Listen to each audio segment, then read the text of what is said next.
Y tengo, para mostrarles de repente un video si alcanza el tiempo, porque tengo una serie de videos que quiero darles para que lo vean.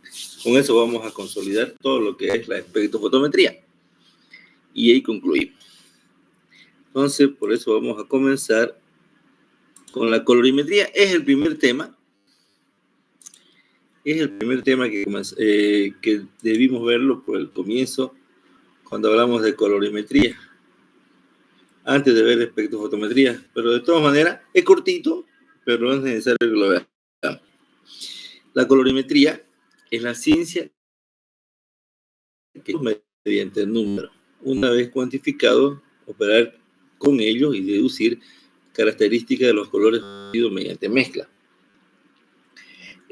Por eso es que los vehículos, las movilidades, tienen un código de barra donde especifica el color de la movilidad. Incluso están los números que corresponden a los colores de su mezcla. Así se logra obtener, digamos, colores idénticos. También averigua las cantidades que hay que mezclar de varios colores elegidos y considerados como primarios para obtener el color deseado. Tiene por objetivo analizar los colores y atribuirles características lo suficientemente precisas para su identificación y posible reconstrucción sin ambigüedad. Entonces ya vemos que la colorimetría es la ciencia que estudia los colores, caracterizándolo mediante, ¿ok? Los conceptos básicos, fundamento del color. El color es la sensación visual que se origina por la estimulación de la retina del ojo. Entonces, para nosotros, porque lo vemos, porque lo sentimos con la vista, es una estimulación de la retina del ojo, ¿no es cierto? ¿A qué se debe el color? A qué, digamos, sustancias o cuerpos, cuando son impactados por una luz, esta solución o cuerpo absorbe los colores, o absorbe un color y emite todo. Entonces, por ejemplo, el color que no absorbe es el color que se puede observar.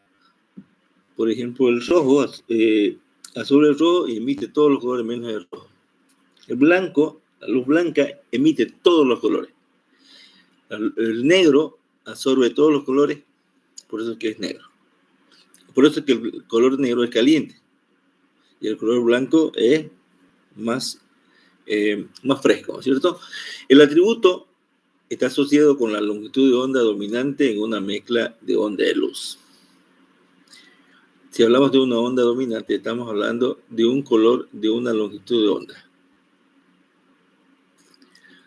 El tono percibido por el observador cuando llamamos a un objeto rojo representa el color, o naranja o amarillo, estamos especificando el tono.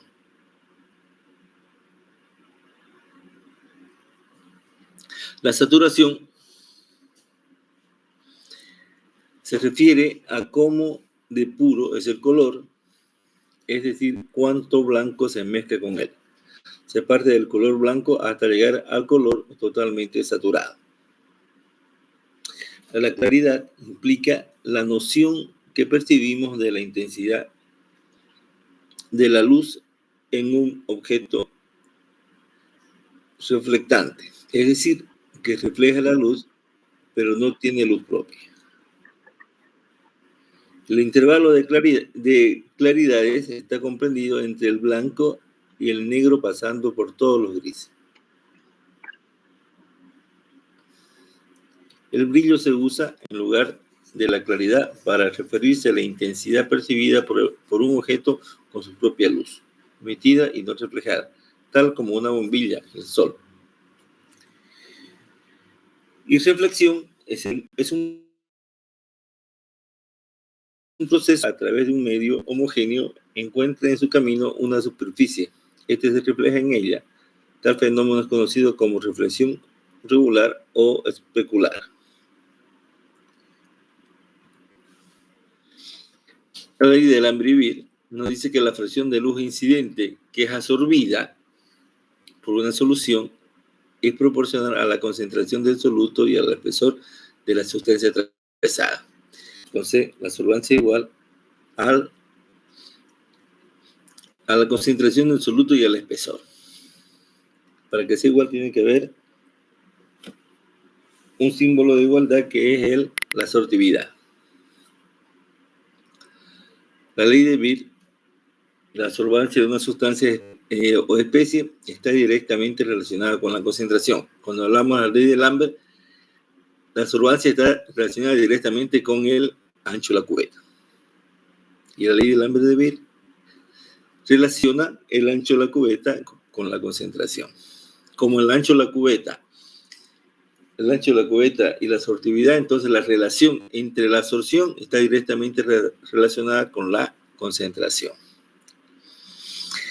La ley de Beer se cumple para cualquier longitud de paso óptico. Se cumple siempre que no se solape la superficie de captura del fotón, es decir, por cambio de concentración en disoluciones diluidas. Los modos de transmisión de las diferentes radiaciones dependen de las características del objeto. ¿Cierto? Si es plano, va a haber una reflexión. Si hay una solución, entonces va a haber un rayo incidente y un rayo transmitido o reflejado. La relación entre el rayo reflejado y el rayo incidente nos da la tramitancia. Cuando hay un rayo, una superficie plana, lo que podemos ver es que hay un rayo incidente, un rayo reflejado y un rayo que es transmitido, en el caso de acá. Sistema de medición del color. Para la evaluación del color se crearon sistemas de medición para poder cuantificarlo y expresarlo numéricamente. Por ejemplo, el sistema HSB o HSI.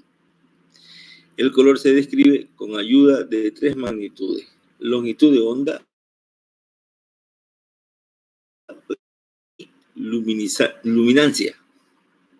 Entonces, OHCI, que es igual es el indicador de la situación horizontal, el HSI, indicador de la situación horizontal, o HSB, que es lo mismo. El sistema RGB, el color se describe a partir de sus porcentajes de red, que es rojo, green, que es verde, y blue, que es azul. Rojo, verde, azul. Donde son colores rojo, verde y azul, colores primarios de la luz. Entonces, este relaciona los 3 colores principales o primarios, y este sistema indica la situación horizontal. Para elegir un color adecuado para muestra resulta muy útil usar la ruleta de colores, la HSB, o dijimos que era la HSI. En ella, el matiz se representa por una región circular. Una región triangular separada puede ser usada para representar la saturación y el color y el valor del color. Entonces, el matiz está en la parte superior y si cortamos, tenemos la saturación.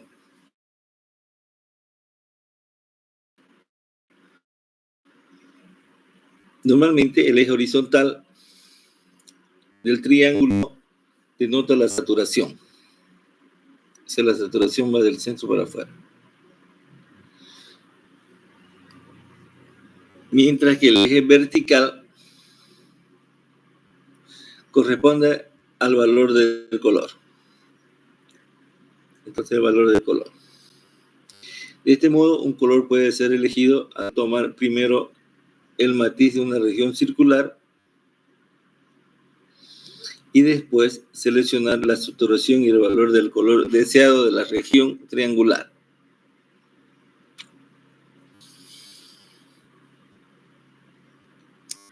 Instrumentos de medición del color. se tiene los colorímetros y también espectrofotómetros para la medición del color. La diferencia es que el color, como vimos, el colorímetro está diseñado con 3 filtros de color: rojo, verde y azul. Entonces, el colorímetro, nosotros lo primero que hacemos es, de acuerdo al rango de longitud de onda de la solución, del color de la solución, elegimos un filtro. Y después hacemos la calibración y después leemos. Para seleccionar la longitud de onda, ¿no es cierto? En ese es un rango. En los espectrofotómetros, estos están diseñados, como ya vimos, con una red de difracción para separar el haz de color de luz en todos sus componentes. El monocromador. Entonces, ¿cuál es la diferencia entre un colorímetro y un espectrofotómetro? Que el colorímetro se selecciona el rango de longitud de onda mediante filtro. El espectrofotómetro tiene una red de difracción que separa el haz de luz que nosotros necesitamos. Esa parte del colorímetro se llama monocromador. Entonces ahí hay una red de difracción. Descomponemos la luz y después elegimos un rango específico que corresponderá a una longitud de onda específica. Una longitud de onda específica. Por eso que con el espectrofotómetro podemos hacer análisis de los elementos, los cuales tienen una longitud de onda, por lo menos de la mayoría. Y esa parte del instrumento se llama monocromador. Existe una gran variedad de colorímetros y espectrofotómetros de marcas y modelos en el mercado actual con diferentes características según su aplicación. Eso vamos a ver, eso lo vamos a consolidar cuando miremos los videitos. Esto es lo que ya estaba diciendo. El rayo de luz impacta sobre un prisma. Este prisma descompone la luz. Entonces nosotros tenemos un sistema de difracción o una rejilla o un slim, y entonces podemos elegir una longitud de onda específica. Cuando un rayo de luz solar traspasa un prisma de cristal, el rayo de luz de salida no era blanco, sino que está conformado por un espectro continuo de colores que iban o van desde el violeta al rojo. Entonces podemos ver que una luz natural, donde se encuentran todos los colores del visible, va desde el violeta hasta el rojo. El espectro de color podría dividirse en 6 regiones. Entonces una luz visible está compuesta por 6 regiones: el violeta, el azul, el verde, el amarillo, el naranja y el rojo. Está fácil de aprenderse, ¿no es cierto? Violeta, azul, verde, amarillo, naranja y rojo. Aunque en realidad ningún color del espectro termina abruptamente, sino que se combina compone de una banda de frecuencias relativamente estrechas en el espectro de la energía electromagnética. Un cuerpo que refleja luz, que tiene más o menos toda la longitud de onda visible, aparece como blanco en el observador. Sin embargo, un cuerpo que es propio a reflejar un rango limitado del espectro visible muestra algunas tonalidades de color. El ojo humano solo puede detectar longitud de onda de la región del visible. Por ejemplo, para este autor, el visible va de 380 a 780. En otro va de 400 a 700. Otro va de 350 a 750. Pero eso está por ahí. Entonces nosotros hemos tomado desde 400 y 750. O 700, nadie se va a enojar. Fíjense que el visible, estamos acá y tenemos los colores. Los 6 colores: el violeta, el azul, el verde, el amarillo, está el rojo y el amarillo, ¿no es cierto? Acá. Este verde amarillento, o sea, depende de la clasificación. En realidad, los colores que más utilizamos, la región con que está dividida la luz visible, el violeta, el azul, el verde, amarillo, naranja y rojo. Bueno, acá, a esta longitud de onda, sí se encuentran los colores dentro del visible. Esto es la luz que nosotros podemos observar o distinguir con la vista. Vemos que después, a mayor longitud de onda de la radiación, viene el infrarrojo, viene de la radio y después viene la frecuencia extremadamente baja, porque tiene, o sea, longitud de onda más grande. La longitud de onda aquí va creciendo del rojo para arriba y va disminuyendo del violeta. Del violeta viene el ultravioleta, vienen los rayos X, los rayos gamma y los rayos cósmicos. Nosotros llegamos hasta rayos gamma. Y el violeta tiene unas subdivisiones que dependen del autor. Fíjense ustedes que la longitud de onda va decreciendo y la longitud de onda está acá. Fíjense ustedes, este es el visible y el visible rojo va aumentando. El infrarrojo se puede leer en micrómetro, el radar en el radar podemos leer ya en milímetros y después en centímetros y la longitud de onda de la radio ya en metros y hasta en kilómetros. La luz ultravioleta va decreciendo la longitud de onda y el violeta ya leemos en nanómetros nomás, los rayos X también. La luz ultravioleta está entre 410, los rayos X están entre 10 y 0,01 y después están los rayos gamma. Fíjense que a medida que disminuye la frecuencia, la longitud de onda, aumenta la frecuencia cada vez más grande. Fíjense ustedes, 10 a la 14, 15, 16, 17, 18, 19, 20, 21, 22, 23 Hz. Y en la medida en que va creciendo la longitud de onda, va decreciendo la frecuencia.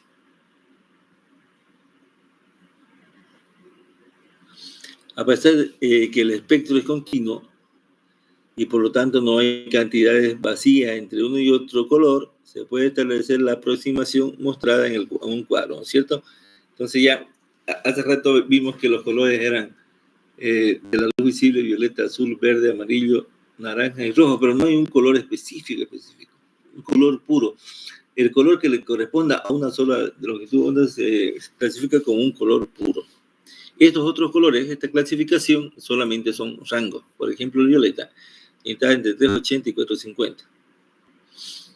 Va creciendo. El azul entre 450 y 495. El verde en 495 y 470. El amarillo en 570 y 590. El naranja 590 y 120 y el rojo entre 120 y 750. Fíjense ustedes que son rangos. Cuando llueve y luce el sol, cada gota de lluvia se comporta igual que un prisma de Newton, y de la unión de millones de gotas de agua se forma el fenómeno del arco iris. O un objeto es incoloro cuando transmite todas las radiaciones luminosas que inciden sobre él. Así, un cristal es incoloro ya que todas las radiaciones. Percepción del color. La percepción del color incluye 3 elementos necesarios. A, una fuente de la luz. B, un objeto que es iluminado.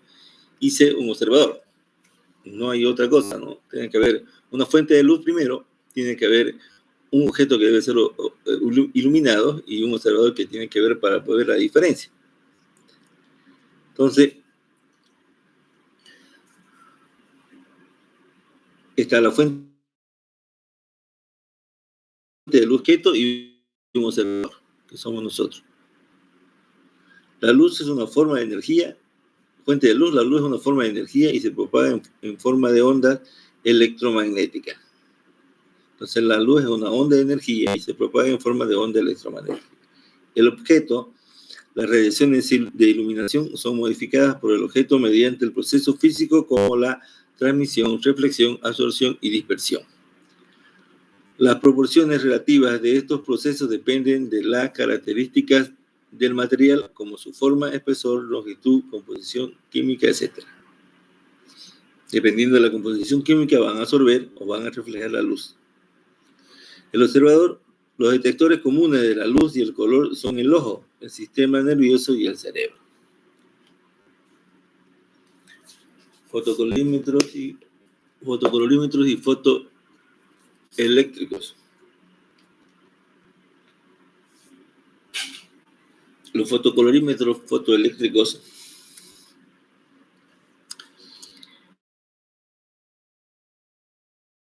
son la ley de absorción de la luz, habitualmente conocida como de Lambert-Beer. Si hablamos de foto, estamos hablando de foto, de color, una imagen. Mediante este aparato podremos medir la concentración de sustancias coloreadas por la cantidad de luz que absorben o transmiten. La presencia de color indica que la luz blanca que reciben las muestras es absorbida en forma específica. Esto es, algunas longitudes de onda se absorben, dejando en cambio pasar otras. ¿Cierto? Estamos hablando de absorción. La aplicación de la colorimetría se utiliza en diversas industrias como pinturas, tintas, textiles, cerámicos, plástico, papel, automotriz, fotografía, alimentos, cosméticos y farmacéuticos. Una práctica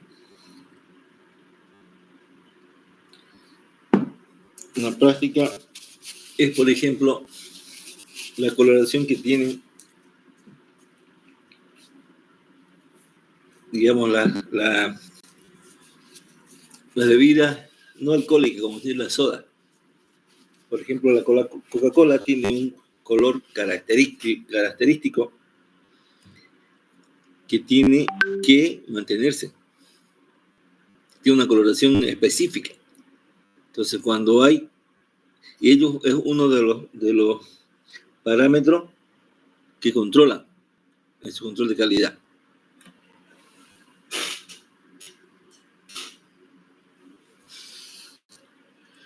¿No es cierto? Entonces, ya sea la Coca-Cola, ya sea la Fanta, cualquiera de los productos gaseosos tiene una coloración que es específica para ese sabor, que está relacionado obviamente con el sabor, el color, ¿no es cierto? Juegos ópticos, este apartado pretende desacreditar en medida de lo posible la percepción del color para evitar discusiones como para mí es más azul, para mí falta el fucsia, etc.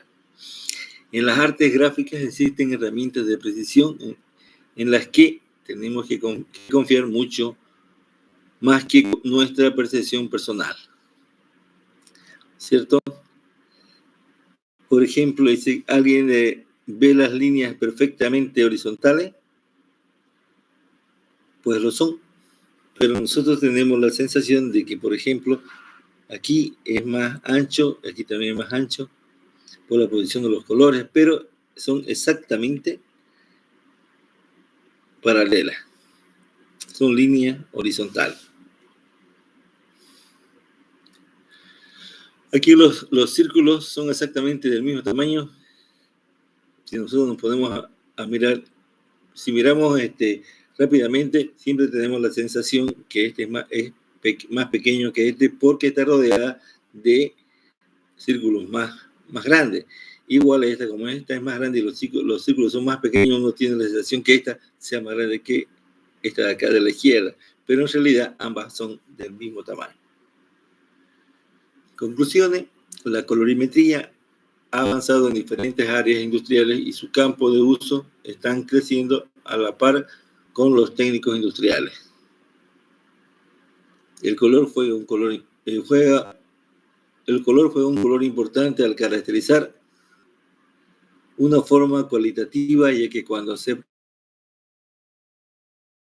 una gran cantidad de soluto. Esto solo sucede en soluciones de color. La solución coloreada, entonces, se debe generalmente a la cantidad de soluto.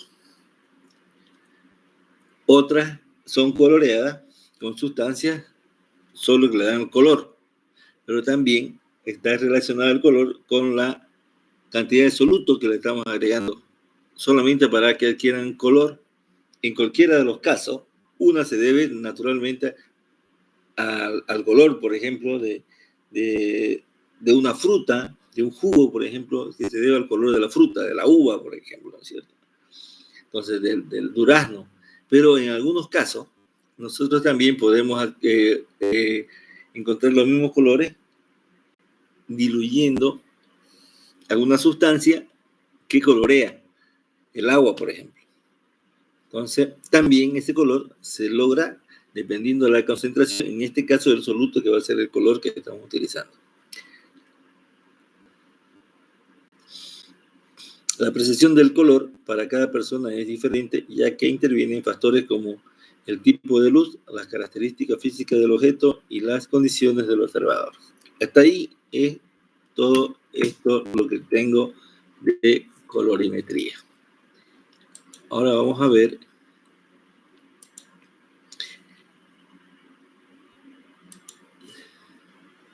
el método de inducción de plasma acoplado. Bueno, el colorimetría teníamos que dar al comienzo, la anterior semana, cuando comenzamos a ver, tenía que dar el laboratorio, colorimetría, antes pH, conductividad, turbidimetría y colorimetría.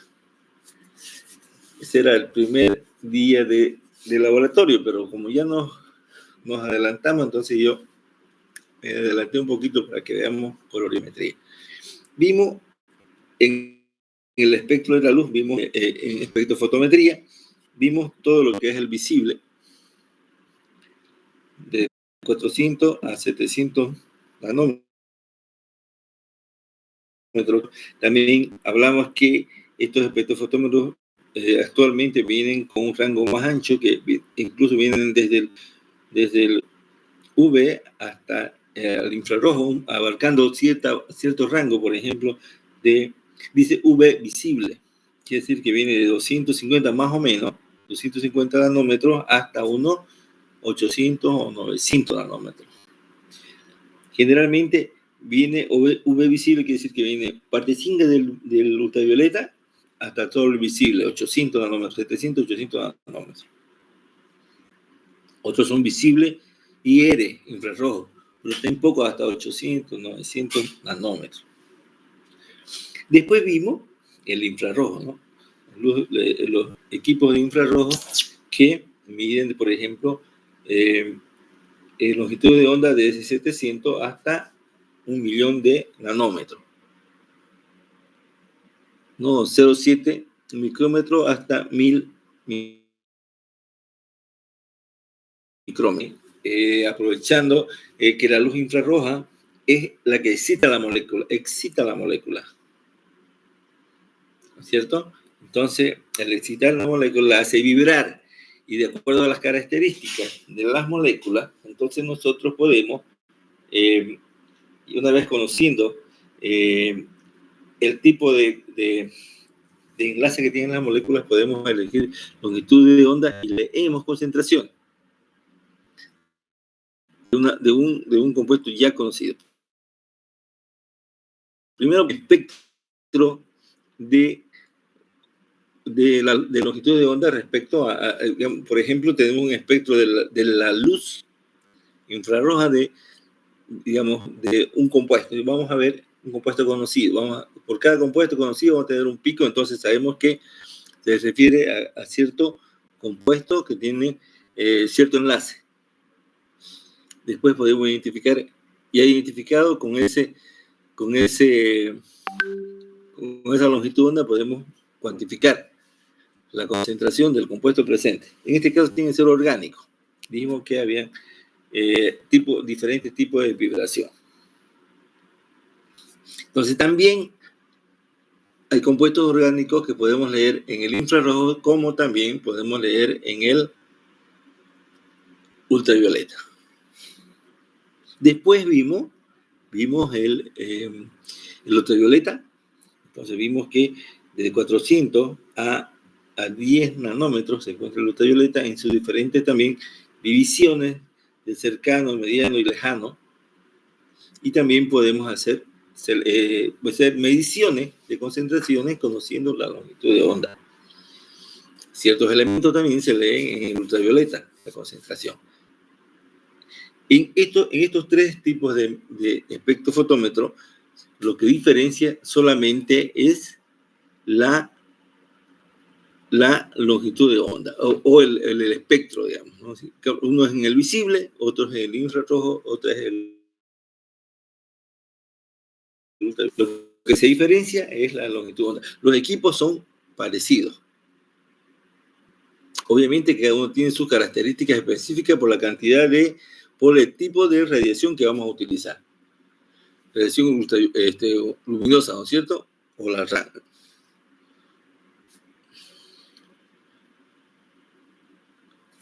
En este caso, y después vimos los rayos X, la fluorescencia de rayos X. ¿Por qué se produce la fluorescencia?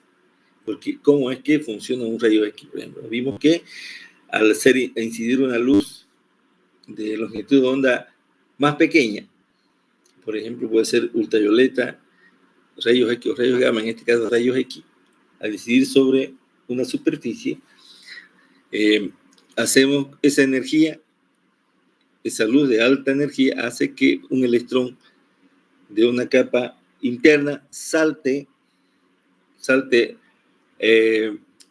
ahí, de su estado basal, y ese átomo quede ionizado, porque al perder un electrón queda con carga positiva. Pero ese espacio que se reemplaza por un electrón de la capa superior y es señalado. Al ocupar ese electrón y volver el otro al estado del electrón que bajó, entonces se produce una radiación, una fluorescencia, que es una luz, una radiación de menor energía que la luz incidente. Luego vimos los rayos gamma. Vimos que los rayos gamma son mucho más, los rayos gamma ya, por ejemplo, son rayos que no tienen carga ni positiva ni negativa, sino son pura energía. Eso se producen por radiaciones radioactivas. Entonces vimos ahí que se utilizan también en la medición. En los rayos X también, digamos, por ejemplo, de acuerdo a los elementos, ellos tienen una emisión de luz característico para cada elemento. Con esa característica nosotros podemos utilizar los rayos X para identificar, cualificar y cuantificar elementos. Los rangos no son tan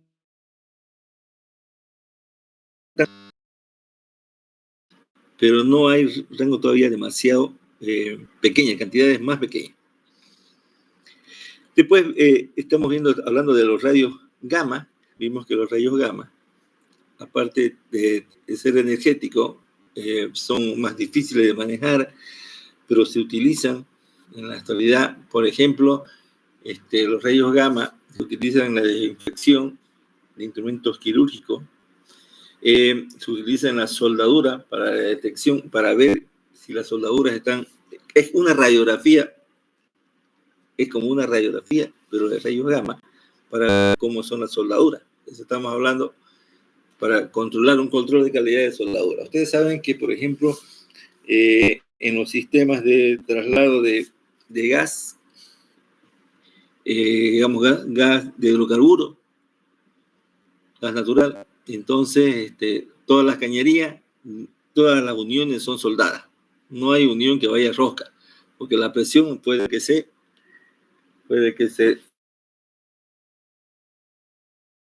digamos. Entonces, por eso es que son soldadas y vimos que tenía una forma de B. Esa forma de B en ambos lados de la tubería y a la orilla, en la punta. Entonces esa B es llenada con soldadura. Esa soldadura entonces la hacen técnicos que son especialistas. También para controlar eso se controla mediante rayos gamma. Además, vimos una aplicación que ahora se está utilizando para operaciones en el cerebro, de nódulos blancos, que lo hacen, son específicamente selectivos con uso rayos gamma. Claro que no es solamente el médico que detectó un neurólogo, sino que también hay un especialista, un electrónico y un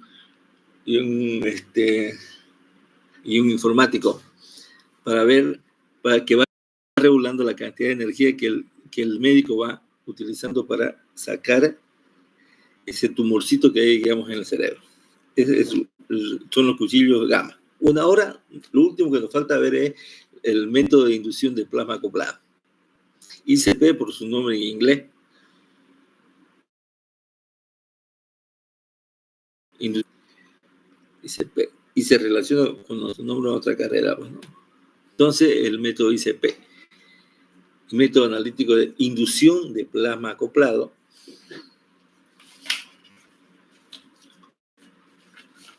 es una técnica usada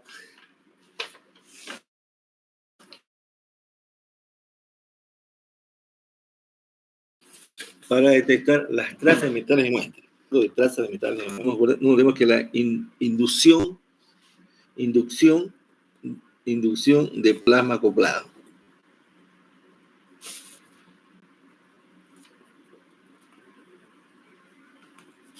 Bueno. Generalmente se utiliza para detectar trazas de metales en muestras provenientes del medio ambiente, que son muestras de aire, muestras de suelo, muestras de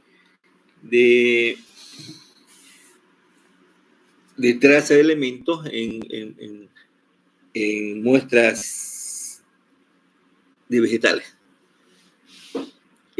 Hay un ICP, hay en medio ambiente. Entonces con ese están haciendo mediciones de concentraciones muy bajas en agua. En agua han hecho validación de métodos, más que todo cromatográfico, pero también hay ICP. Hacen la medición y después controlan en el aparato en el ICP, en el plasma, por el método de inducción de plasma acoplado, el ICP. El ICP se ha venido perfeccionando y usando en conjunto con otros procedimientos para el análisis cuantitativo. Un ratito aquí voy a borrar algo que está de más. Un ratito, por favor. Este C está de sobra.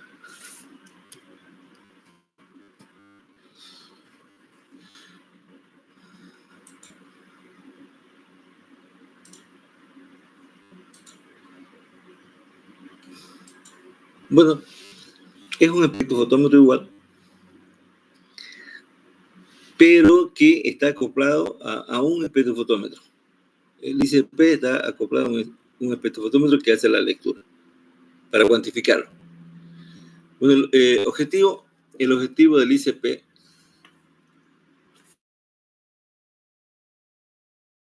de la inducción de acoplado es hacer que los elementos emitan sus ondas específicas de luz, la cual puede ser medida. Entonces, lo que hay que hacer, lo que hace este equipo es que el elemento emita una onda de luz específica de cada uno de ellos y después medir esa luz. Y si la cuantificamos, entonces sabemos también a qué se refiere, porque cada elemento emite una onda de luz específica. Y si la cuantificamos, entonces sabemos, si logramos leer la intensidad, podemos ver entonces su su concentración. La tecnología para el método ICP fue empleada por primera vez en 1960 con la intención de mejorar el estudio de crecimiento de cristal. Esta técnica ha ido creciendo, pero sigue siendo un poco complicada. Por ejemplo, vamos a ver después nos va a faltar todavía ver espectrofotometría de absorción atómica. Vamos a ver espectrofotometría de absorción atómica en la próxima clase. Entonces vamos a ver que tenemos una muestra, hay un nebulizador aquí, el gas que va a arder acá, entonces se produce un vacío y se absorbe la muestra. Aquí se mezcla y al salir por un diámetro muy pequeño acá, se forma un spray. ¿Ya? Una cámara de spray acá. Entonces, donde al pasar por acá, la presión del argón, al pasar, absorbe la muestra y nos lleva a la antorcha. Parte de este spray, alguna gotita tiene que caer por aquí, hay un drenaje. Esa gotita cae, es un líquido de la muestra. Entonces, ese pasa por acá y se forma el plasma. Aquí está ardiendo, hay tres tubos concéntricos. Este es uno que viene a la muestra, hay uno de refrigeración y otro que trae el combustible. Entonces arde acá, se forma en realidad no arde, se forma un plasma, una mezcla ahí incandescente. Entonces no se evapora, está ahí, está presente. Entonces hay una rendija y hay un detector. Este detecta de acuerdo a la longitud de onda, va a leer la longitud de onda y puede leer la cantidad que hay en esta muestra presente. Esto puede ser conectado a un espectrofotómetro. ¿Cómo trabaja el ICP? El hardware del ICP está diseñado para generar con átomos presentes en estado ionizado. O sea, los átomos están en forma ionizada. ¿Qué quiere decir ionizada? Que han perdido electrones y están ahí como ion, en un gas. No están ardiendo, pero están a alta temperatura, están calientes. ¿No? La alineación básica del ICP consiste en 3 tubos concéntricos, todos hechos de sílica o de vidrio, ¿cierto? Estos tubos que son el lazo externo, el lazo intermedio y el lazo interno, forman lo que es la antorcha del ICP. La antorcha está situada entre una bobina enfriada a agua con un generador de frecuencia de radio. A medida de que los gases son introducidos en la antorcha, su campo de onda de radio se activa y el gas en la región del embobinado se hace eléctricamente conductor. La secuencia de dichos eventos forma la plasma. Entonces son 3 tubos concéntricos. Esta formación es dependiente hacia la fuerza de un campo magnético adecuado y el patrón característico de las corrientes de gas que es funcional simétrico. El plasma se mantiene gracias al calor inductivo de los gases a corriente. La inducción del campo magnético genera una gran frecuencia eléctrica a corriente anular por medio del conductor. El conductor es a su vez calentado por una resistencia óhmica. Para prevenir un cortocircuito, así como una fundición, el plasma debe estar separado del resto del equipo. Son 3 los gases que fluyen en este sistema. En el exterior, el interior y el carrier es el que lleva la muestra. El exterior es frecuentemente argón o nitrógeno. Este sirve para varias cosas, pero en especial para dar mantenimiento al plasma. para estabilizar su posición y para separar térmicamente a esta del tubo exterior.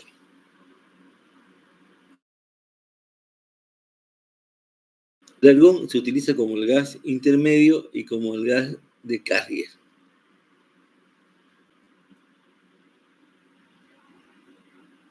El sistema incluye un nebulizador, que es el que le mostré al comienzo, que sirve para introducir la muestra a analizar.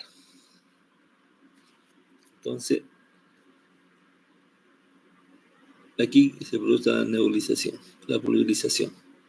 Entre el argón, que es el que pasa el gas que transporta la muestra, que vamos a leer, hay un gas de refrigeración que es el nitrógeno por afuera y argón también por allá. La antorcha, esta es la antorcha. 3, generador de alta frecuencia. Aquí está el generador de alta frecuencia. 4, aquí estamos, ópticas de transferencia y un espectrofotómetro. Bueno, aquí aparecen toda la óptica del equipo y esto va a un espectrómetro o espectrómetro. Y una interfaz de computadora que va a transmitir, que nos va a transformar la información. Si hablamos de un espectrómetro, vamos a ver longitud de onda y vamos a ver entonces la intensidad que corresponde a la concentración. Esta interfaz es analógica digital. Y después estamos en un ordenador y pasa a un monitor y posteriormente a una impresora. El ICP necesita estrictamente que las muestras a analizar estén en solución. ¿Se acuerdan que los rayos X podíamos trabajar con los rayos X, soluciones, podíamos con muestras en polvo o sólida? En este caso necesitamos que todas estén en solución. El nebulizador transforma la solución acuosa en aerosol. Esa solución, entonces, un aerosol que pasa en ese aerosol del elemento que vamos a analizar o de los elementos que hay presente en la muestra. La luz emitida por los átomos de algún elemento, al llegar a la antorcha, entonces los elementos van a emitir una luz característica y su longitud de onda, característica de cada uno de ellos. Esta luz debe ser convertida a señales eléctricas, las cuales pueden ser medidas cuantitativamente. O sea, la cantidad de energía, la luz que ellos emiten va a una longitud de onda y de acuerdo a la emisión, a la intensidad, podemos transformar esta intensidad en cantidad del elemento que está presente. Pero ya sabemos que cada elemento emite una luz característica. Esto se logra resolver la luz en su radiación, en sus componentes, por difracción.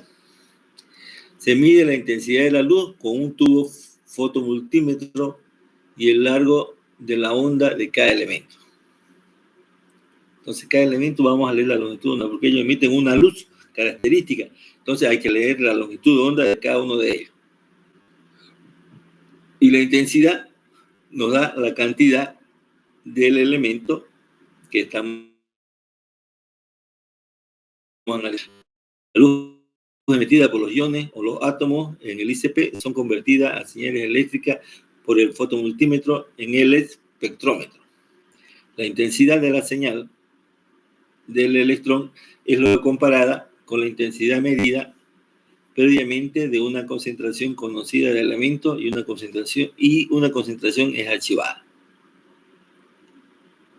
Además, nosotros podemos hacer pruebas previo con soluciones conocidas, características. Entonces vamos a saber la longitud de onda de cada uno de ellos, vamos a comprobar y podemos guardar el espectro también de la muestra, de muestras conocidas.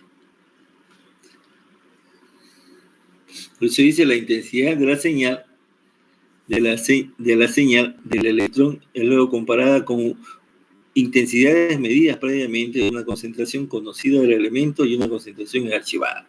Entonces conocemos esa concentración y vamos a saber la longitud de onda. Comparamos y vamos a ver si es la misma, entonces estamos tratando el mismo elemento.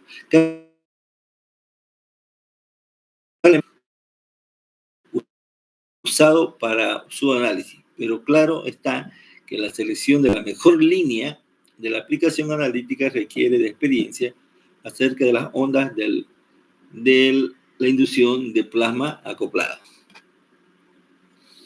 La ventaja es la capacidad de cuantificar todos los elementos sin contar el argón. Aragón, dice aquí argón, perdón. Pucha.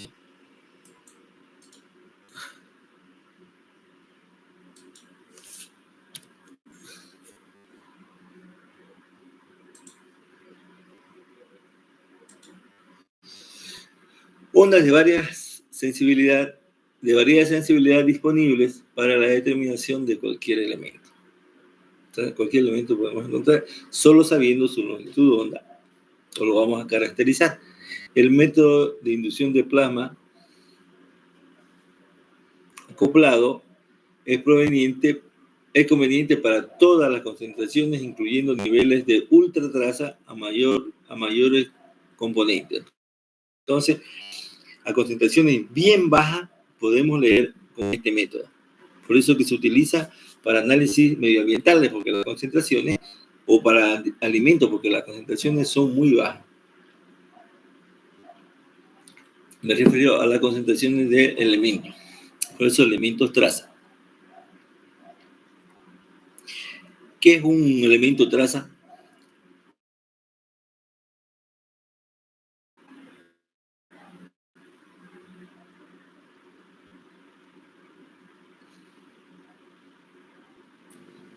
Un elemento que se encuentra en pequeñas cantidades. En pequeñas cantidades.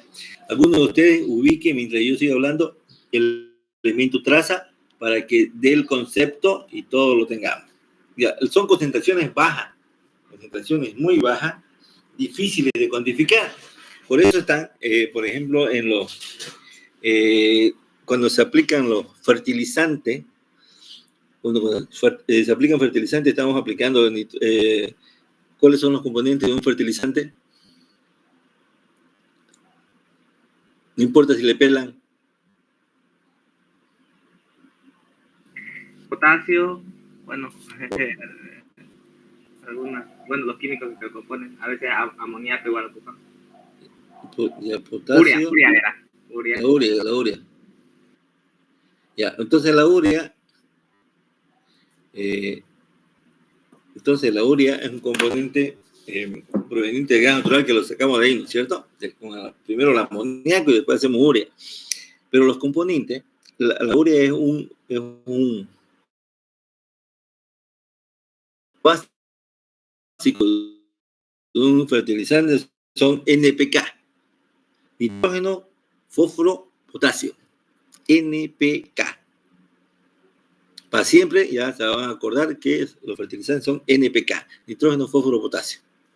Y en diferentes proporciones, de acuerdo al tipo de qué sé yo, grano, lo que vaya usted a producir, entonces necesita unas proporciones específicas de estos tres componentes. Entonces, eso no hay problema con los fertilizantes, pero cuando tenemos que cuidar la producción, por ejemplo, y tenemos que aparece una plaga, entonces tenemos que echar insecticida. Entonces los insecticidas tienen otros componentes, tienen algunos elementos que son, digamos, que atacan o protegen a la planta, pero que en algunos casos, hasta que crecen, llueve y esos elementos caen al medio ambiente y luego son absorbidos, en algunos casos se quedan en la zona, o normalmente cuando de ríos, o quedan en las aguas superficiales, por ejemplo, una laguna, ¿no? Porque ellos escurren y se van generalmente a una laguna o a un cuerpo de agua que sirve de evaporación, digamos. Entonces, esas aguas se concentran con algunos elementos que son nocivos.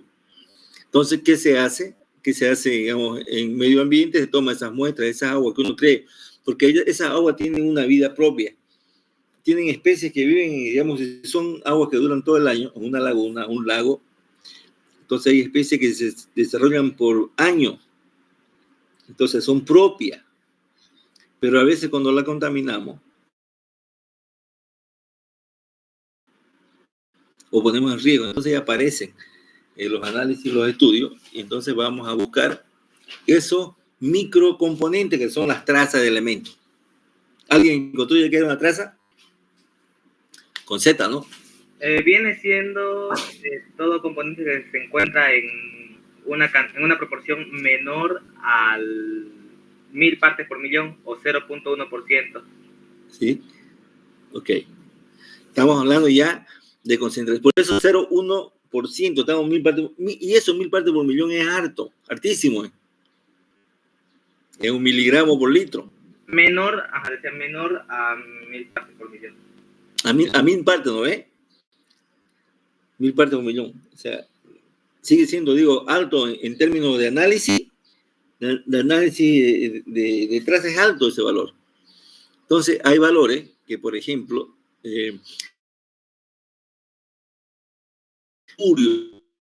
como el cobre, entonces son altos y están en esas cantidades altísimas. Fíjense ustedes, la ley de medio ambiente. La ley de medio ambiente no es una tabla, no sé si la tengo a mano.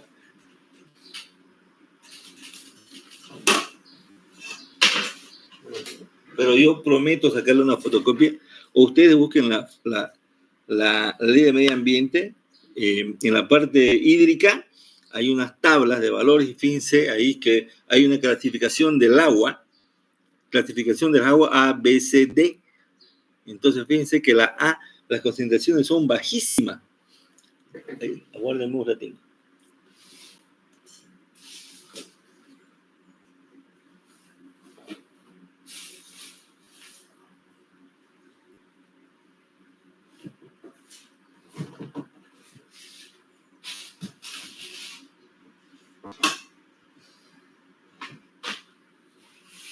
Bueno, no encontré mi ley, pero les prometo sacarle una foto. Cuando terminemos todo, cuando veamos un poco de... Falta todavía de solución atómica.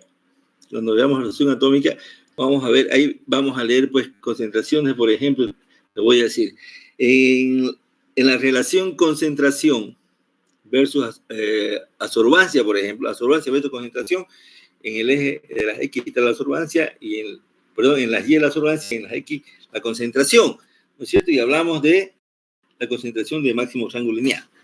Entonces, un punto, el punto 0 es agua y el otro punto es la concentración del máximo rango lineal.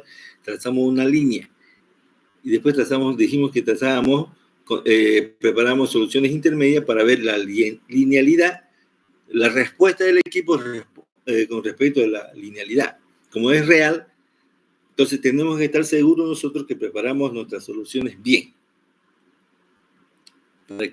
Para ver si el equipo está bien, porque como el equipo está sujeto a movimiento, está sujeto a la corriente, está sujeto a que su lámpara se vaya agotando.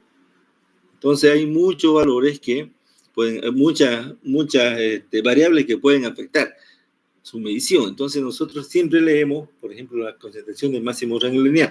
Es la concentración máxima donde la relación es una línea recta entre absorbancia y concentración. De ahí puedes subir, puede ascender o puede bajar.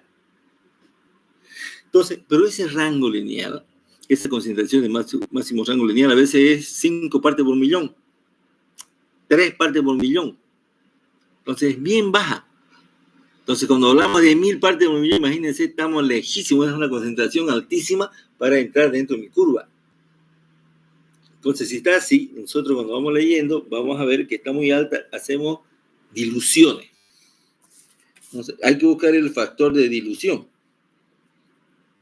Espero que para la próxima clase lo encuentren.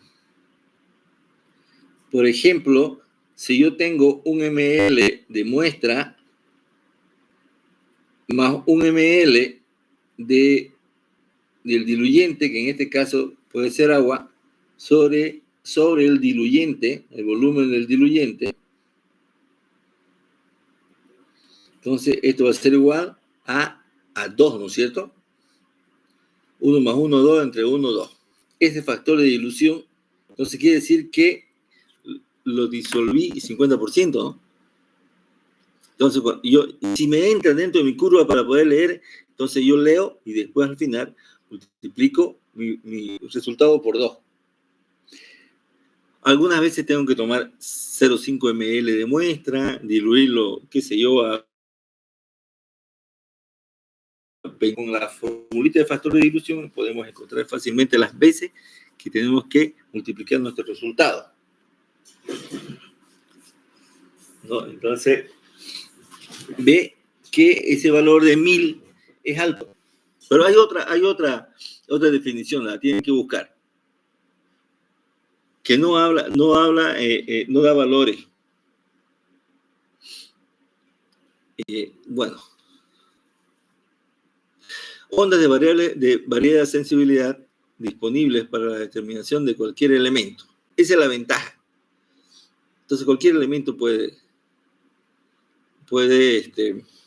determinar, menos el argón, porque el argón, pues, el carrier, el gas de transporte, el gas de enfriamiento, el gas que va a la antorcha. Entonces, difícilmente vamos a poder leer el argón. El método ICP o de inducción de plasma acoplado es conveniente para todas las concentraciones, incluidos niveles de ultratraza. Fíjense, ultratraza, 1 a 2 partes por millón, a mayores componentes. Los límites de los elementos, con un rango típico de 1 a 1000 a 100 gramos por litro. Estamos hablando de 100 gramos por litro. 1 gramo por litro es 1000 partes por millón. Entonces, alto. Entonces, vamos a ver que por ejemplo, la sorción atómica mide más bajo. La mayor ventaja de usar el ICP, al necesitar un análisis cuantitativo, puede hacer un análisis de una muestra y determinar todos los elementos que esta contiene. Lo bueno es que usted hace un análisis, tiene la muestra y puede leer todos los elementos que ella contiene. El análisis es corto, en corto espacio de tiempo, es más rápido, pero tiene su limitante, ¿no es cierto? Ya estamos viendo que es la concentración. Un análisis multielemental puede ser completado en un periodo de menos de 30 segundos y consumiendo menos de 5 ml de solución. Por eso que ahora ya, le dije en las películas, en la policía, bueno, en la policía científica, ¿no? Yo no creo que tengamos aquí en Bolivia, pero por ejemplo utilizan los ICP, utilizan la inducción de plasma acoplado para hacer determinación. Entonces, con una sola muestra, prepara una sola muestrita y usted tiene todo el espectro de los elementos. Es multielemental y en 30 segundos tiene la respuesta. De ventaja, algunos elementos muy pocos estables requieren facilidades especiales para tratar con el plasma radioactivo.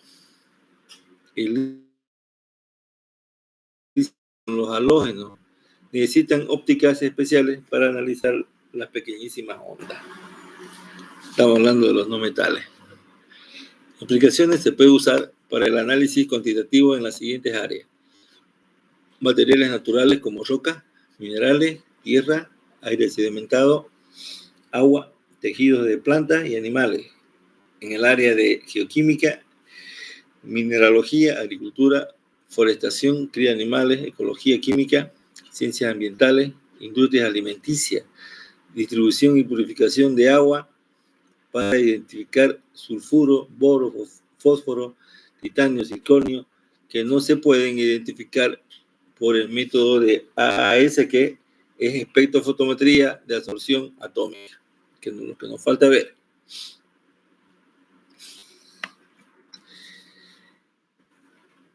Las matrices ambientales, las cuales pueden contener bajas concentraciones y pocos elementos interferentes, han presentado dificultades históricas al determinar análisis de muestras. ICP es de masa acoplado a muestras geológicas. Las alcanzadas aumentan el número de elementos que se pueden determinar, tanto cualitativa como cuantitativamente, ya que la temperatura se puede estabilizar. Las fuentes de plasma acoplado inductivamente proporcionan datos analíticos mucho mejores que otras fuentes de emisión. La calidad de estos resultados radica en la gran estabilidad, bajo ruido, poca radiación de fondo y en la ausencia de interferencia de las fuentes, cuando se opera en las condiciones experimentales apropiadas. El plasma de acoplamiento inductivo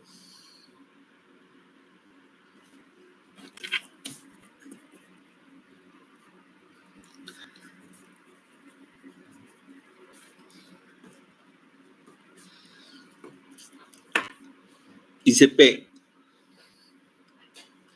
también conocido como ICP-AES, espectrofotometría de emisión atómica, está acoplado a algo más. O ICP-OES, espectrofotometría de emisión óptica.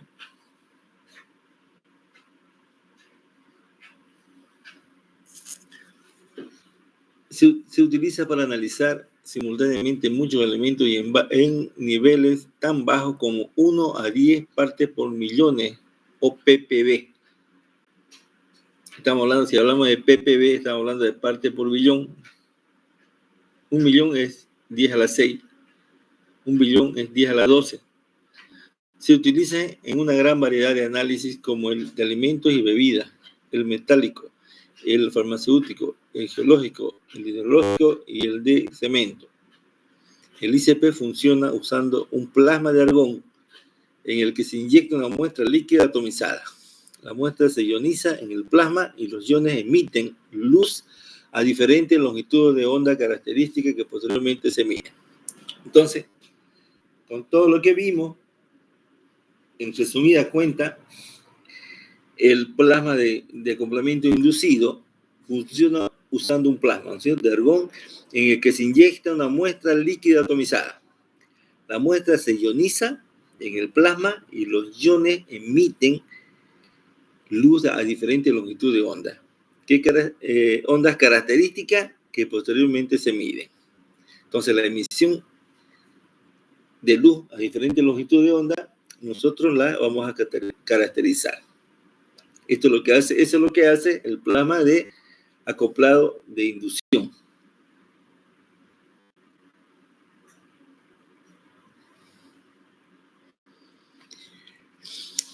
Aplicaciones en análisis ambientales.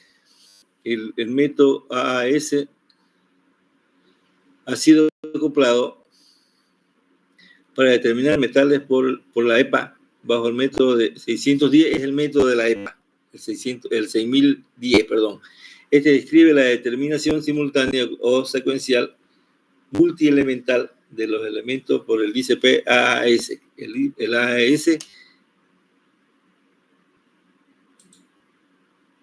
El AAS es espectrometría de emisión atómica. Está acoplado el ICP-AAS. Este describe la determinación simultánea o secuencial multielemental de los elementos por ICP-AAS. Este método es aprobado por un gran número de metales y desperdicios. Todas las matrices, incluyendo agua del suelo, muestras acuosas, desperdicios industriales, tierras, sedimentos y otros desperdicios sólidos, requieren digestión antes del análisis. La tabla siguiente enlista los elementos a los cuales el método se puede aplicar: aluminio, antimonio, arsénico, bario, berilio, boro, cadmio, calcio, cromo, su longitud de onda de cada uno de ellos específica, es la longitud de ellos que emiten, y estimamos que el límite de detección es 45 microlitros. Estamos hablando de 45 ppm. No, 4.5, a ver, microlitros. Estamos 10, es alto, ¿no? Estamos hablando por 1000. Estamos hablando de 4500. Antimonio, 32. Alto, ¿no? Los límites de detección. Bario, por ejemplo, el bario 2 microlitros. ¿No es cierto? 2 partes por millón. 2 ppm. 2 están en 1 millón, en 10 a la 6. En 10 a la 3. Entonces, 3, estamos hablando casi también 200 partes por millón más o menos. Berilio, boro, cadmio, calcio, cromo. Este es un ICP, más o menos. Fíjense que aquí tiene el nebulizador que hablábamos y aquí está la muestra. Entonces entra el gas y él va a pasar de aquí y va a entrar a la torre. Ahí está, ahí se ve mejor. Aquí está la antorcha. Ahí guardé. Ok. Eso es el ICP. Ahora quiero mostrarle unos videitos. Estamos hablando de espectrofotometría. Vamos a ver este que no dura más que 5 minutos.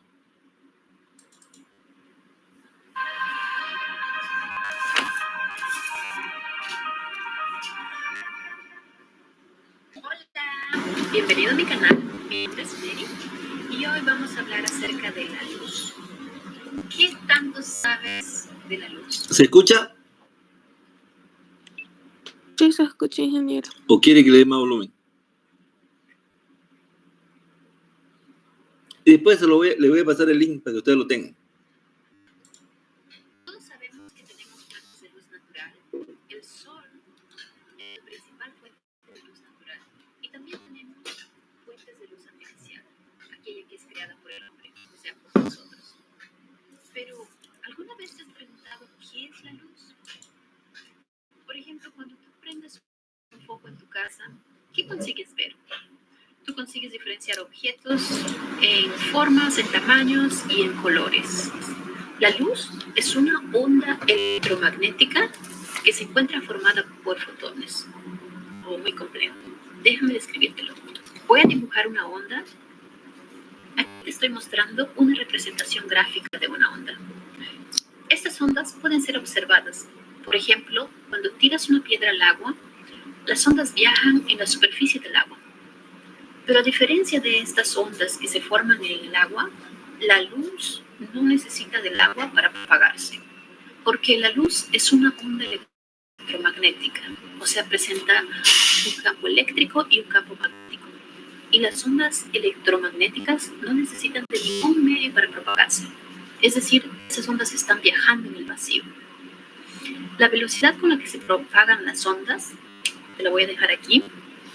Esta es la velocidad con la que se propagan las ondas, este número. Pero este número nadie se lo aprende. Entonces todos redondean a 300.000 kilómetros por segundo. Más fácil. Esta velocidad es conocida como la velocidad de la luz. Vamos a hablar un poquito de las ondas electromagnéticas para entender mejor qué es la luz. Las ondas electromagnéticas presentan varios elementos.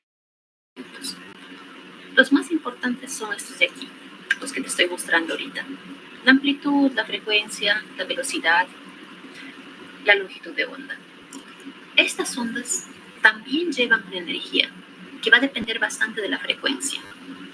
En realidad, la energía que cada onda lleva es directamente proporcional con la frecuencia.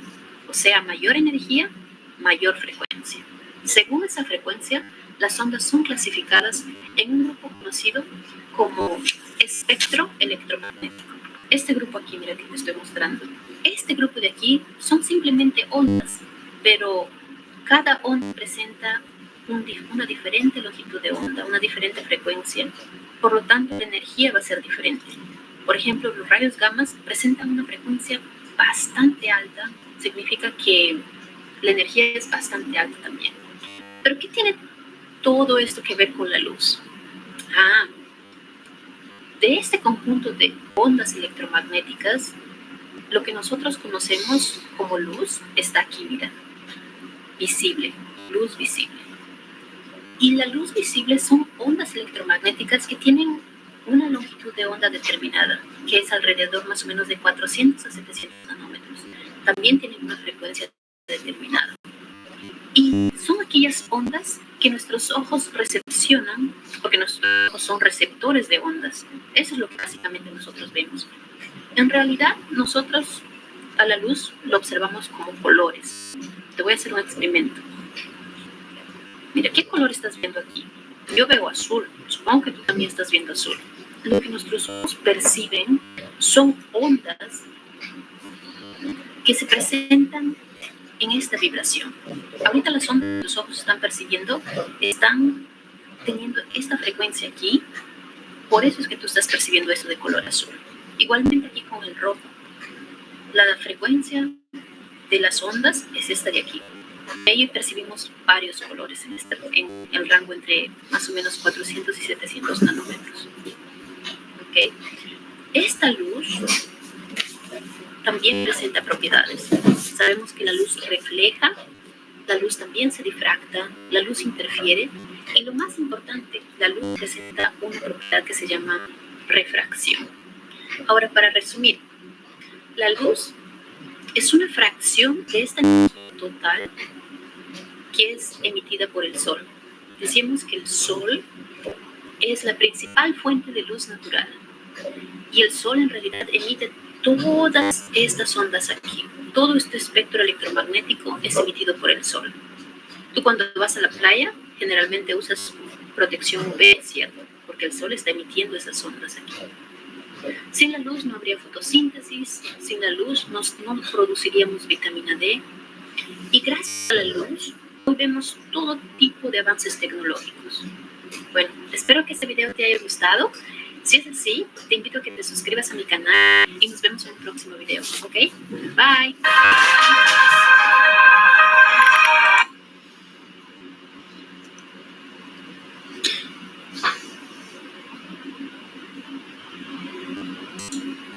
Bueno, seguimos con la luz.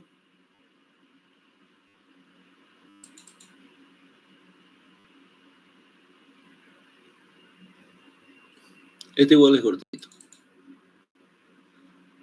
Luz es la conexión entre nosotros y el universo. A través de ella podemos observar estrellas distantes y mirar atrás desde el origen de la existencia. Sin embargo, ¿qué es la luz exactamente?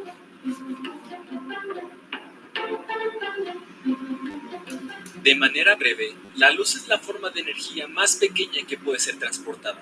El fotón, una partícula elemental carente de tamaño real que no puede ser dividida, solo puede ser creada o destruida. La luz también posee una dualidad onda-partícula, siendo una especie de partícula y una onda paralelamente, aunque esto no sea necesariamente verdad. Cuando hablamos de luz, normalmente nos referimos a la luz visible, la cual es una pequeña parte del espectro electromagnético, energía en forma de radiación electromagnética. Esta radiación consiste en un enorme rango de longitudes de onda y frecuencias. Los rayos gamma tienen la longitud de onda más pequeña porque son los fotones que poseen mayor energía. La mayoría de estos están por debajo de los 10 picómetros, tamaño que sigue siendo mucho menor en comparación con un átomo de hidrógeno. Como referencia, un átomo de hidrógeno comparado con un centavo es tan pequeño como comparar ese mismo centavo con la luna. La luz visible está en el centro del espectro electromagnético con el rango de 400 a 700 nanómetros, más o menos el tamaño de una bacteria.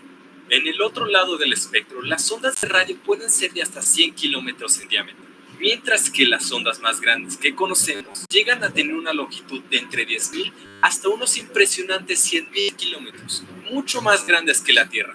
Desde el punto de vista físico, todas estas ondas son idénticas.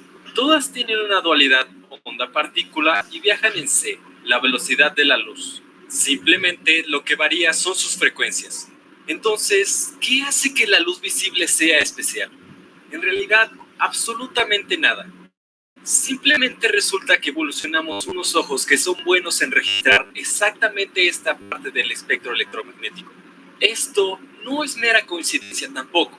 La luz visible es el único set de radiación electromagnética que se propaga en el agua, y sucede que es en donde la mayoría de los ojos evolucionaron hace millones de años.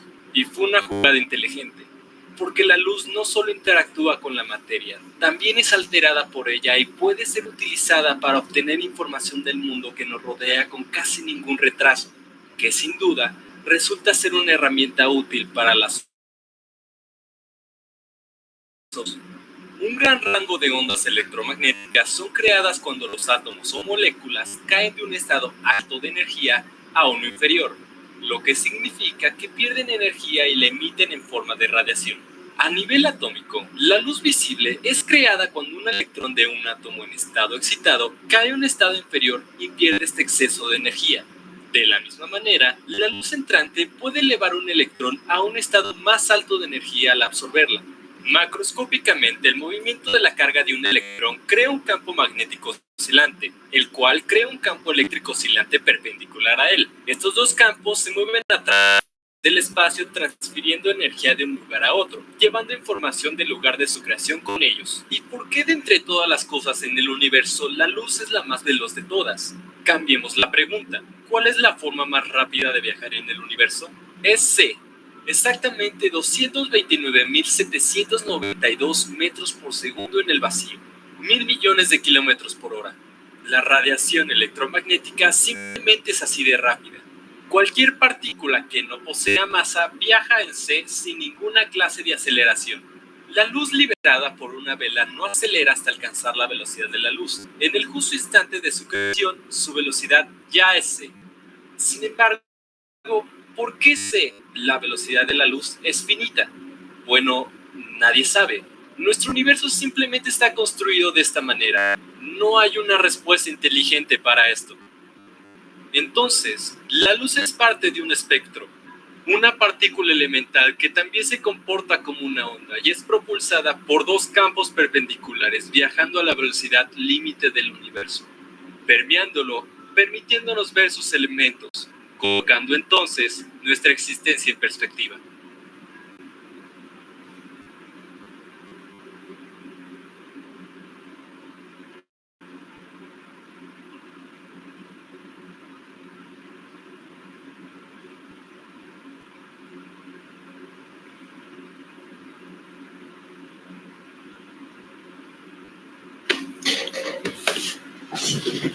¿Qué?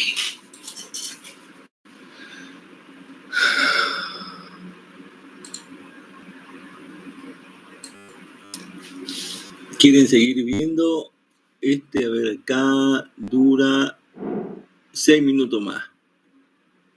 Miremos este último y lo siguiente vamos a verlo la próxima clase y yo voy a terminar con espectrofotometría y vamos a mirar todos estos videos y yo les voy a pasar todos los links para que ustedes lo puedan ver.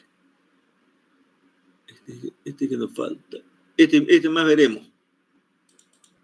Cerramos.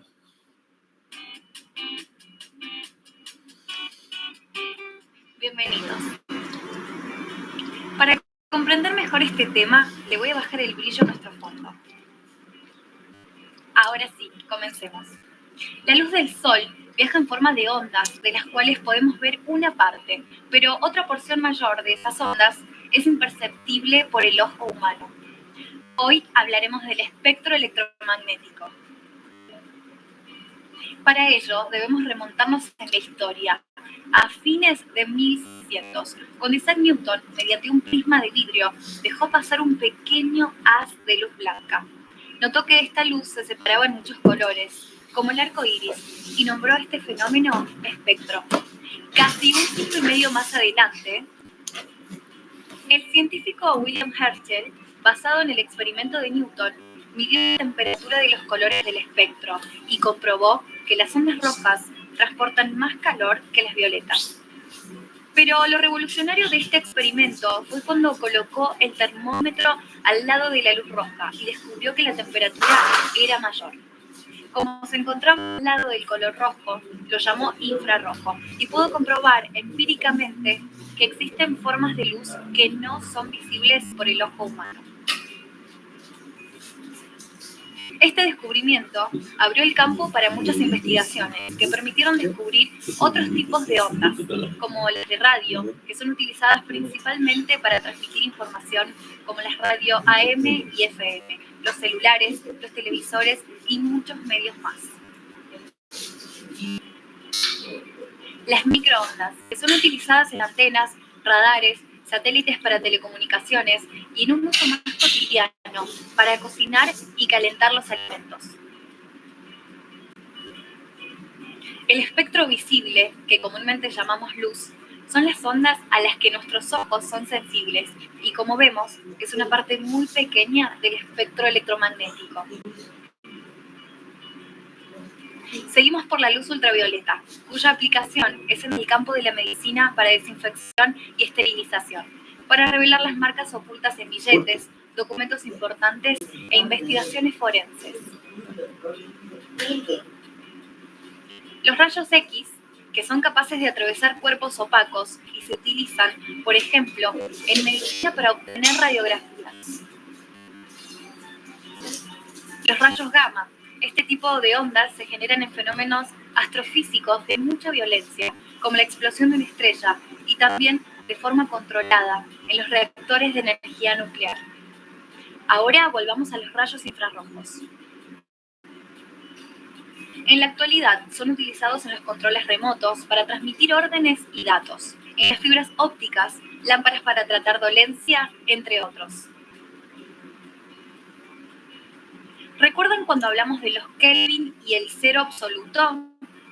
Toda materia que esté a mayor temperatura que 0 Kelvin emite radiación. El cuerpo humano, una taza de café, el agua e incluso objetos muy fríos como el hielo emiten radiación infrarroja. Esto puede verse a través de cámaras especiales que captan este tipo de ondas y las transforman en imágenes. Los satélites meteorológicos que están equipados con esta tecnología son de gran ayuda para la predicción y análisis del tiempo. Cuando el satélite explora la Tierra en infrarrojo, estamos viendo la emisión de calor de las diferentes superficies, como el suelo, las zonas marítimas, nubes a diferentes alturas, vapor de agua, etc. Otra ventaja importante es que la lectura infrarroja sirve tanto de día como de noche, por lo que nos proporciona información del estado del tiempo a toda hora. En los informes meteorológicos de la televisión sabemos ver diferentes tipos de imágenes satelitales, pero ese es un tema que veremos unos videos más adelante. Ahora vamos a ver los siguientes datos curiosos relacionados con las ondas del espectro electromagnético. Las radiofrecuencias, como la de los televisores y radios, rebotan en la ionosfera y de esta forma viajan de un lugar a otro del planeta. Para calentar las comidas, el aparato de microondas de nuestra cocina intensifica la actividad molecular del agua provocando fricción y de esa manera calienta. Algunas serpientes y peces son sensibles a las ondas infrarrojas y pueden ver a sus presas en las noches más oscuras o en las profundidades del océano, donde la luz solar no llega. Otros animales, como los gatos, pueden ver en la noche debido a que su sistema visual permite absorber 5 veces más luz que el ojo humano, algo muy similar a la tecnología de visión nocturna que se utiliza, por ejemplo, con fines militares. Los rayos X, provenientes de las estrellas o el Sol, no pueden atravesar la atmósfera terrestre. Para detectarlos, los astrónomos utilizan telescopios satelitales. De producirse una explosión de rayos gamma cerca de nuestro sistema solar, estos rayos destruirían nuestra capa de ozono, dejándonos expuestos a los rayos ultravioletas más nocivos para la vida. El espectro electromagnético fue nuestro tema de hoy y hay muchos más. Los invito a ingresar a infoclima.com y a suscribirse a nuestras redes sociales para continuar aprendiendo sobre meteorología básica en nuestros videos. Hasta pronto.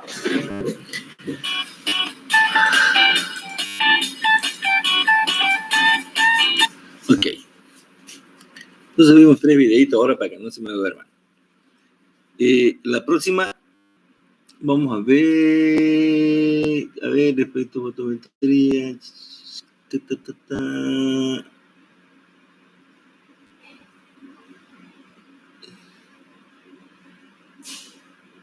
a fotometría. Bueno, todo es respecto a fotometría. La primera parte. No le voy a pasar hoy día todavía los links. Bueno, ya va, veamos más. A ver si tengo de muestreo también. Esto tengo que pasárselo para que veamos también. Muestreo. Y PHF polarimetría. Eso ya vamos a ir viendo conforme vamos avanzando. Bueno, ahora lo que me falta ahorita es que le tome el listadito para ver quiénes estaban. Vi que habían harto. 43.